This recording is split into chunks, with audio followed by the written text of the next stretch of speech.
안녕하세요. 함께하는 노년 건강입니다. 88세 내과 전문의로서 62년간 환자를 진료해온 제가 식사 후 단 한 가지 실수로 응급실에 실려갔습니다. 제가 수천 명의 환자들에게 경고했던 그 행동을 정작 제가 반복하고 있었던 겁니다. 많은 분들이 묻습니다. 선생님처럼 건강하게 오래 사는 비결이 무엇인가요? 저는 단호히 말합니다. 식사 후 30분, 그 시간만 잘 지켜도 건강의 절반은 지킬 수 있습니다. 지금부터 그 이유를 알려드리겠습니다. 5분만 집중해 주세요. 당신의 건강을 지키는데 큰 전환점이 될 수 있습니다. 62년간의 의사 생활이 단 한순간에 주마등처럼 스쳐 지나갔습니다. 평소처럼 식사를 마친 뒤 따뜻한 욕조에 몸을 담그고 있던 어느 날, 갑작스레 눈앞이 캄캄해지며 어지러움이 몰려왔고 숨이 가빠지기 시작했습니다. 오른쪽 팔다리에 힘이 빠지는 듯한 느낌, 가슴이 터질 듯한 두근거림, 차가운 식은땀까지 흘러내렸습니다. 의사로서 수천 명의 응급 환자를 진료해온 제게 그 상황은 결코 낯설지 않았습니다. 이것은 뇌혈관에 문제가 생겼다는 분명한 신호였고, 저는 본능적으로 비상벨을 누르며 욕조 밖으로 기어 나왔습니다. 그리고 정신을 잃었습니다. 응급실 침대 위에서 깨어난 저는 환자가 아닌 환자복을 입은 저 자신을 바라보며 깊은 자책감에 빠졌습니다. 제가 그토록 많은 환자들에게 주의하라고 당부했던 행동을 정작 제 자신은 매일 반복하고 있었던 것입니다. 뇌영상 검사를 통해 진단된 결과는 일과성 허혈 발작, 즉 뇌졸중의 전조 증상이었습니다. 그 순간 저는 스스로에게 물었습니다. 내가 이런 실수를 했다면 수많은 사람들은 지금 이 순간에도 같은 실수를 하고 있는 것이 아닐까? 그래서 결심했습니다. 이 경험을 단순한 후회로 끝내지 않고 많은 사람들과 반드시 공유하리라고. 저는 올해 88세입니다. 내과 전문의로서 62년을 살아왔고 그중 45년은 지방의 중소도시 응급실에서 일했습니다. 지금도 일주일에 한 번씩 지역 주민들에게 건강 강의를 다니고 있고 젊은 의사들에게 예방의 중요성을 강조하고 있습니다. 강의를 마치면 항상 듣는 말이 있습니다. 선생님은 어떻게 이 나이에도 저렇게 건강하신가요? 그럴 때마다 저는 이렇게 대답합니다. 식사 후 30분, 그 시간만 잘 지키면 건강의 절반은 지킬 수 있습니다. 오늘 저는 그 이유에 대해 말씀드리려고 합니다. 식사 후 30분이라는 시간은 단순한 휴식의 순간이 아닙니다. 이 짧은 시간이야말로 우리 몸의 생리적 균형을 유지하고 각 장기가 무리 없이 제 기능을 하도록 돕는 핵심적인 골든타임입니다.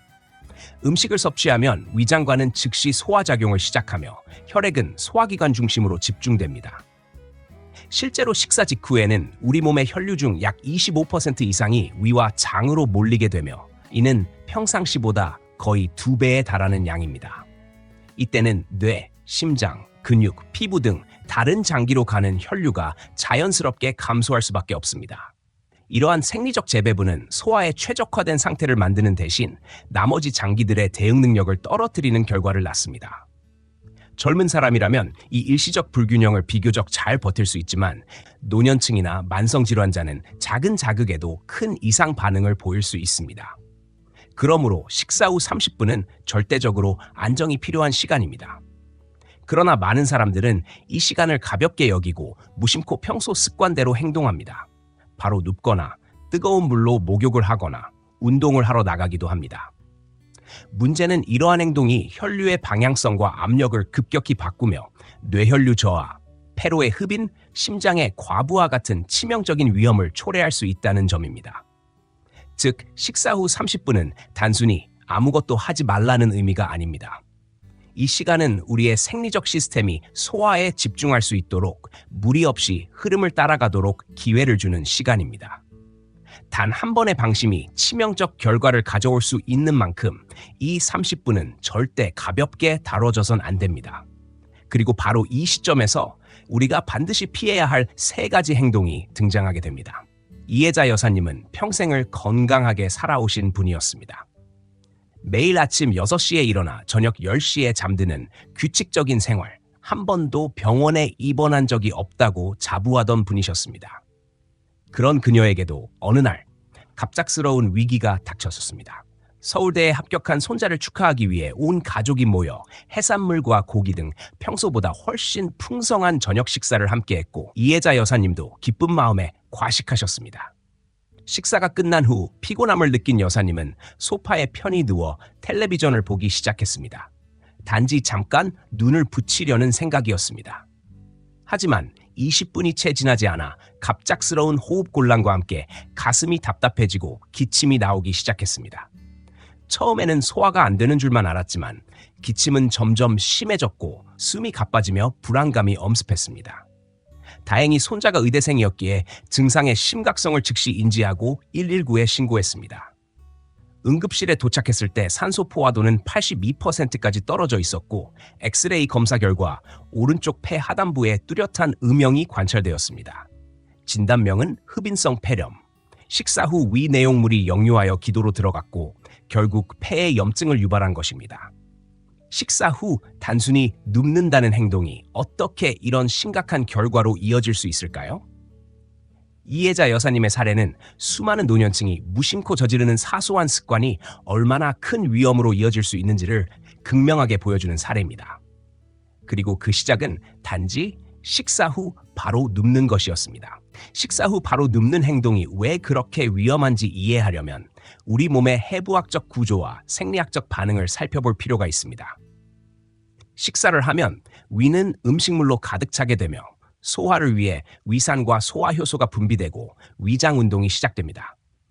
이때 위 내용물이 중력의 방향과 맞물려 아래로 내려가야 하는데 몸이 수평으로 눕게 되면 중력의 도움을 받을 수 없어 위 내용물이 식도로 역류하기 쉬워집니다. 특히 노년층에서는 이런 역류 현상이 훨씬 쉽게 발생합니다. 그 이유는 위와 식도 사이에 있는 하부식도 괄약근이라는 근육이 노화로 인해 약해지기 때문입니다. 젊었을 때는 이 괄약근이 탄탄하여 위 내용물이 거꾸로 올라오는 것을 막아줍니다. 그러나 나이가 들면 이 근육은 마치 늘어진 고무줄처럼 탄력을 잃게 되어 기능이 저하됩니다. 이로 인해 음식물이나 위산이 식도를 타고 올라와 기도로 잘못 들어갈 수 있으며 이때 기도 반사작용이 즉각적으로 일어나지 않으면 위 내용물이 폐로 흡입되어 흡인성 폐렴이 발생하게 됩니다. 문제는 여기서 끝나지 않습니다. 노년층은 기도를 보호하는 기침 반사도 약화되어 있습니다. 젊은 사람이라면 이물질이 기도로 들어가면 즉시 기침을 하여 배출하지만 노년층은 반응 속도가 늦거나 아예 반응이 일어나지 않을 수 있습니다. 실제 의학저널 체스트에 발표된 연구에 따르면 70세 이상 노인의 기침 반사 민감도는 30대 성인의 약 60% 수준으로 감소한다는 결과가 나와 있습니다. 이처럼 위 괄약근 약화와 기침 반사 둔화는 식사 후 누웠을 때 흡인 위험을 더욱 높입니다. 단순히 불편함을 넘어서 생명을 위협하는 폐렴으로 발전할 수 있는 명확한 생리적 위험인 것입니다. 이혜자 여사님의 사례는 이러한 위험 요소들이 한순간에 겹쳐진 대표적 예이며 식사 후 바로 눕는 행위가 결코 사소한 습관이 아님을 뒷받침합니다. 식사 후 바로 눕지 않기 위해서는 단순한 의지만으로는 부족합니다. 이를 생활 속에서 실천 가능한 습관으로 구체화해야 하며 무엇보다 일상에 자연스럽게 녹여내는 것이 중요합니다. 첫째, 식사 후에는 반드시 허리를 곧게 세우고 의자에 앉아있는 시간을 최소 30분 이상 유지하는 것이 좋습니다. 이는 위 내용물이 중력의 도움을 받아 식도로 역류하지 않도록 도와주는 가장 기본적이고 효과적인 방법입니다. 둘째, 가능하다면 식사 후 가벼운 산책을 하는 것이 좋습니다. 천천히 걷는 동작은 위의 운동성을 촉진시켜 소화를 돕는 동시에 혈액순환에도 긍정적인 영향을 미칩니다. 단, 과도한 움직임이나 빠른 속도의 걷기는 오히려 복압을 상승시켜 위 내용물의 역류를 유발할 수 있으므로 피해야 합니다. 셋째, 식사량을 조절하는 습관도 중요합니다. 위가 지나치게 팽창하면 하부식도 괄약근이 더 큰 압력을 받게 되어 역류 가능성이 증가합니다. 특히 평소보다 많이 먹은 날에는 의식적으로 더 오래 앉아있는 것이 필요합니다. 넷째, 부득이하게 눕게 되는 상황이라면 상체를 최소 30도 이상 올린 상태로 누워야 합니다. 이는 중력의 도움을 일정 부분 유지하면서 식도 역류를 방지할 수 있는 현실적인 대안입니다. 베개를 두세 개 겹쳐 받치거나 상체 각도를 조절할 수 있는 침대를 사용하는 것도 좋은 방법입니다. 특히 만성 속쓰림이나 위식도 역류 질환을 앓고 있는 사람들, 만성 기침이 자주 있는 분들, 그리고 노인성 기도 약화가 있는 고령자들에게는 이러한 자세 유지가 필수적입니다. 이혜자 여사님 역시 식사 후에는 반드시 의자에 곧게 앉아 있거나 손주들과 함께 천천히 거실을 도는 산책을 습관화하면서 만성 속쓰림 증상이 현저히 줄어들었다고 합니다. 그녀는 웃으며 말합니다. 이젠 손주가 제가 소파에 누우려고만 하면 할머니, 꼿꼿이 앉으세요 라고 외칩니다. 이런 작지만 꾸준한 생활 습관의 변화가 건강에 미치는 영향은 생각보다 훨씬 큽니다.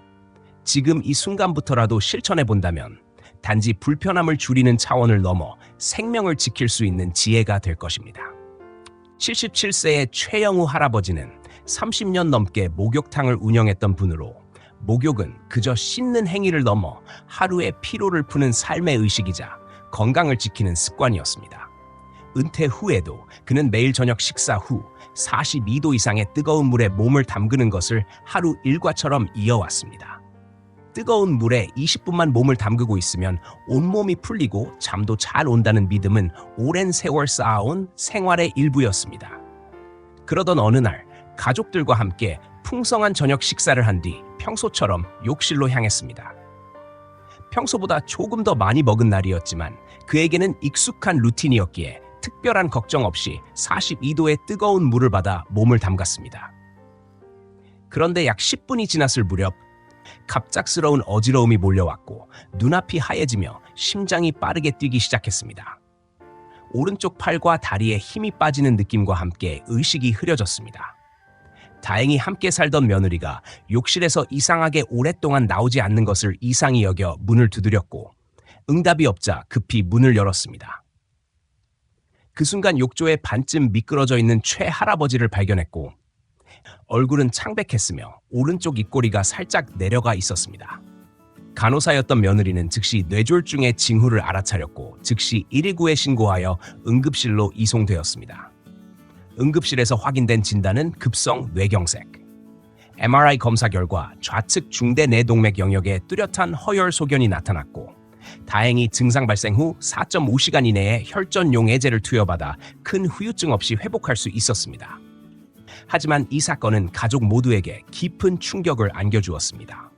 그동안 당연하다고 믿어온 식사 후 뜨거운 목욕이 치명적인 결과를 불러올 수 있다는 사실을 뼈저리게 경험했기 때문입니다. 식사 후 욕조에 몸을 담그는 그 몇 분이 생명을 위협하는 순간으로 바뀐 것입니다. 그리고 이 사건은 우리가 일상에서 너무나 익숙하게 저지르는 실수가 얼마나 위험한지를 다시금 일깨워주는 계기가 되었습니다. 왜 식사 후 뜨거운 물로 목욕을 하는 것이 그렇게 위험할까요? 그 이유는 우리 몸의 혈류 재분배 작용에 있습니다. 식사를 하면 소화기관은 활발히 작동하기 시작하며 이를 위해 위와 장으로 혈액이 집중적으로 공급됩니다. 실제로 식후 30분 동안은 전체 혈류량의 약 25에서 30%가 소화기관으로 몰리며 이는 평소보다 거의 2배 가까운 수준입니다. 이렇게 위장으로 몰린 혈액은 자연스럽게 뇌나 피부, 심장 등 다른 장기로 가는 혈류량을 줄이게 됩니다. 여기에 뜨거운 물로 목욕을 하면 문제가 더욱 복잡해집니다. 뜨거운 물은 피부의 혈관을 급격하게 확장시켜 체온을 방출하게 만드는데 이 과정에서도 많은 양의 혈액이 피부로 이동하게 됩니다. 즉, 식사로 인해 소화기관으로 몰린 혈액이 피부로 한 번 더 분산되면서 뇌를 포함한 주요 장기로 가는 혈류는 더욱 줄어들게 되는 것입니다. 특히 뇌는 우리 몸에서 가장 많은 산소를 소비하는 기관 중 하나로 혈류량의 변화에 민감하게 반응합니다. 이처럼 이중으로 분산된 혈류 상태에서 뇌는 일시적인 산소 부족 상태에 빠질 수 있으며 이는 어지러움, 실신, 심한 경우 뇌졸중으로 이어질 수 있습니다. 노년층의 경우 혈관의 탄력성과 자율신경 조절 능력이 떨어져 있어 이러한 변화에 더욱 취약합니다. 또한 나이가 들수록 체온 조절 기능도 약해지기 때문에 뜨거운 물로 인한 열 스트레스에 쉽게 노출되며 이로 인해 체내 혈압이 불안정하게 변할 수 있습니다. 실제 연구에서도 식사 직후 42도 이상의 뜨거운 물에 목욕을 하면 뇌혈류가 평소보다 최대 20%까지 감소할 수 있다는 결과가 보고된 바 있습니다.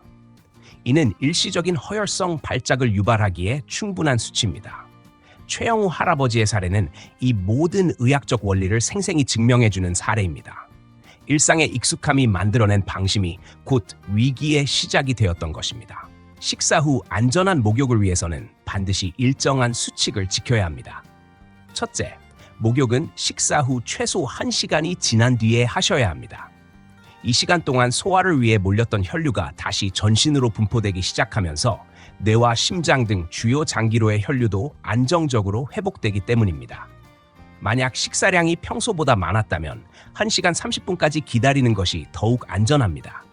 둘째, 목욕물의 온도는 38도에서 40도 이하로 유지하는 것이 좋습니다. 체온이 평균적으로 36.5도임을 감안하면 그보다 1.53도 높은 수준이 가장 적절하며 과도한 혈관 확장을 방지할 수 있습니다. 실제로 온도계를 사용해 정확히 측정하는 습관을 들이는 것이 좋으며 체감 온도에만 의존하면 과열된 물을 사용할 가능성이 높습니다. 셋째, 목욕 시간은 15분 이내로 제한하는 것이 중요합니다. 시간이 길어질수록 체내 수분이 증발하고 혈관 확장이 심화되며 탈수와 전해질 불균형이 유발될 수 있습니다. 욕실에 타이머를 두고 알람을 설정하는 것도 좋은 방법입니다. 넷째, 목욕 중 어지러움이나 가슴 두근거림, 호흡 곤란 등의 증상이 나타나면 즉시 물에서 나와야 하며 갑작스럽게 일어나지 말고 천천히 움직여야 합니다. 급작스러운 자세 변화는 혈압의 급등락을 유발해 상황을 악화시킬 수 있기 때문입니다. 특히 고혈압, 심장질환, 당뇨병, 평소 어지럼증을 자주 겪는 사람은 이러한 증상에 더 민감하게 반응하므로 각별한 주의가 필요합니다. 만약 고령의 부모님이나 가족이 혼자 목욕을 하신다면 일정 간격으로 안부를 확인하거나 욕실 문 밖에서 소리를 들을 수 있는 구조로 대비하는 것이 안전합니다. 많은 사고가 욕실에서 조용히 일어나고 발견이 늦어질수록 치명적인 결과로 이어질 수 있습니다. 최영우 할아버지도 퇴원 후 목욕 습관을 완전히 바꾸셨습니다. 식사 후 1시간 이상 기다리고 물 온도는 40도를 넘지 않게 조절하며 15분 타이머가 울리면 무조건 욕조에서 나오는 생활 원칙을 세우셨습니다. 그는 말합니다. 목욕탕을 평생 운영했던 사람으로서 이제야 진짜 안전한 목욕이 무엇인지 알게 된 것 같습니다. 생활 속 작은 실천이 바로 건강을 지키는 지혜입니다. 72세 정현우 어르신은 은퇴 후에도 활기찬 일상을 유지하던 분이었습니다. 30년 넘게 고등학교 체육교사로 일하면서 늘 규칙적인 운동을 실천해왔고 퇴직 후에도 주 3회 등산과 주말 자전거 30km 주행을 거르지 않았습니다. 주변 사람들은 그를 철인 할아버지라 부를 정도였고 본인도 나이는 숫자일 뿐이라며 여전히 50대처럼 살 수 있다고 믿고 있었습니다. 그러던 어느 가을날 그는 평소보다 든든한 아침 식사를 했습니다. 계란 프라이, 소시지, 밥과 된장국까지 평소보다 많은 양을 먹은 뒤 단풍이 절정이라는 소식을 듣고 곧장 인근 산으로 향했습니다. 그러나 등산을 시작하자마자 평소보다 호흡이 가빠지고 가슴이 답답한 느낌이 들기 시작했습니다. 익숙한 경사인데도 이상하게 숨이 막히는 듯했고 약한 조인감까지 느껴졌지만 무시한 채 계속 산을 올랐습니다. 그러다 중턱에 도달했을 무렵 가슴을 쥐어짜는 듯한 극심한 통증이 갑자기 밀려왔고 그는 그대로 쓰러졌습니다. 마침 동행한 등산객 중 한 명이 응급구조사였고 즉시 심폐소생술을 시작했습니다. 이후 119 헬리콥터로 긴급 이송되어 응급실에 도착했고 진단은 급성 심근경색, 심전도와 혈액 검사에서 전형적인 심장마비 소견이 확인되었으며 관상동맥 조영술 결과 좌전 하행지 동맥이 90% 이상 협착된 상태였습니다. 긴급 스텐트 시술을 통해 생명은 구했지만 가족들과 주변 모두에게 큰 충격을 안겨주었습니다. 정현호 어르신처럼 평소 건강하고 활발하게 활동하던 사람에게도 식사 직후 무리한 운동은 치명적인 결과를 가져올 수 있다는 사실은 많은 이들의 고정관념을 뒤흔들었습니다. 식사 후에는 소화를 위해 위장으로 혈류가 몰리는데 동시에 운동을 시작하면 근육 또한 많은 혈류를 요구하게 됩니다. 심장은 이중 부담 속에서 더 빠르고 강하게 뛰어야 하며 이로 인해 산소 요구량은 증가하지만 심장 자체로 가는 혈류는 부족해질 수 있습니다. 특히 노년층의 경우 심장 근육의 탄력성이 감소하고 관상동맥이 약해져 있어 이런 상황에서 부정맥이나 심근경색 같은 심혈관 사고가 발생하기 쉬운 상태입니다. 정현우 어르신의 사례는 그 어떤 의학 교과서보다 강렬하게 이 위험을 증명해줍니다. 일상의 신념이었던 운동은 언제나 좋다는 생각이 식사 직후라는 잘못된 타이밍으로 인해 생명을 위협한 순간이었습니다. 식사 후 절대 하지 말아야 할 3가지 행동은 단순한 건강 상식이 아닙니다. 저를 포함해 수많은 환자들이 몸소 겪은 실제 경험이며 생명과 직결된 교훈입니다. 첫째, 식사 후 바로 눕지 마십시오. 흡인성 폐렴의 위험이 매우 큽니다. 둘째, 뜨거운 물로의 목욕은 식사 후 최소 1시간이 지난 후에 하셔야 합니다. 뇌혈류 감소로 인한 어지러움과 뇌졸중의 가능성이 있기 때문입니다. 셋째, 식사 후 격렬한 운동은 절대 금물입니다. 심장에 이중의 부담을 주어 심근경색으로 이어질 수 있습니다. 이 3가지 수칙은 특히 65세 이상의 노년층에게는 더욱 중요합니다. 나이가 들수록 우리 몸의 예비 능력과 회복력은 점점 감소합니다. 젊었을 때는 잘못된 습관조차 어느 정도 보상할 수 있지만 고령이 되면 작은 실수 하나가 치명적인 결과로 이어질 수 있습니다. 예를 들어 젊은 사람은 위식도 역류가 있더라도 즉각적인 기침 반사로 위 내용물을 제거할 수 있지만 노년층은 그 반사가 늦거나 약해져 폐렴으로 진행될 가능성이 높습니다. 마찬가지로 젊은 사람의 혈관은 혈류 변화에 빠르게 적응할 수 있지만 노인은 그 적응력이 현저히 떨어져 목욕이나 운동으로 인한 급격한 혈류 변화에 치명적일 수 있습니다. 저 역시 83세에 일과성 허혈 발작을 경험한 뒤 이 3가지 원칙을 철저히 지켜오고 있습니다. 그 결과 5년이 지난 지금도 저는 매주 주민 건강 강의를 다니며 활발하게 활동하고 있습니다. 사람들은 종종 묻습니다. 정말 그 정도로 간단한 수칙이 효과가 있습니까? 저의 대답은 항상 같습니다. 건강은 대단하고 특별한 방법에서 오는 것이 아닙니다. 매일 반복되는 아주 사소한 습관의 차이가 10년, 20년 후에 엄청난 건강 격차를 만들어냅니다.